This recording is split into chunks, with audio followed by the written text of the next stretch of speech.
ବଢ଼ୁଛି କରୋନାର ଭୟ ଇଂଲଣ୍ଡରେ ପ୍ରତି 24 ଜଣଙ୍କ ଜଣେ କରୋନା ପଜିଟିଭ୍ ଚିହ୍ନଟ।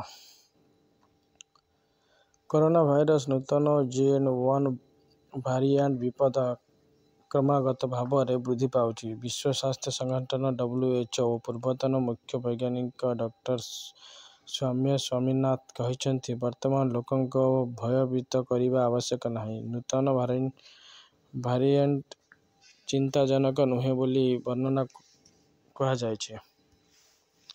ଅବଶ୍ୟ ଏହା ପରେ ମଧ୍ୟ କୋଭିଡ୍ ନୂତନ ଭାରିଏଣ୍ଟ ବିଷୟରେ ଲୋକଙ୍କ ମଧ୍ୟରେ ଭୟ ରହିଛି।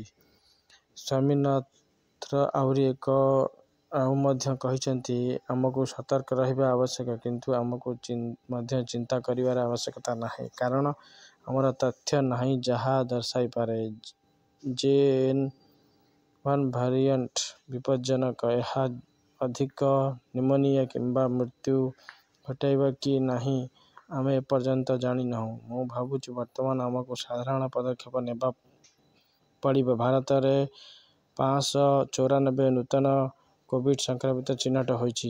ଏହିପରି ଦେଶରେ କୋଭିଡ୍ ସକ୍ରିୟ ସଂଖ୍ୟା 2669ରେ ପହଞ୍ଚିଛି। କେରଳରେ ସର୍ବାଧିକ ସଂଖ୍ୟାରେ ମାମଲା ରେକର୍ଡ କରାଯାଇଛି। ଭାରତରେ JN.1 ଭାରିଏଣ୍ଟ ରୋଗୀଙ୍କ ସଂଖ୍ୟା 26 ରହିଛି।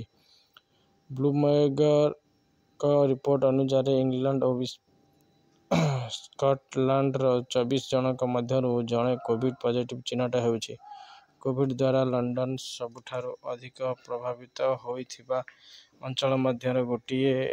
ଏଠାରେ JN ଭାରିଏଣ୍ଟ ଦ୍ରୁତ ଗତିରେ ବିସ୍ତାର କରୁଛି। ଭିଡ଼ିଓ ଭଲ ଲାଗିଲେ ଲାଇକ୍, ସେୟାର, ସବସ୍କ୍ରାଇବ୍ କରନ୍ତୁ।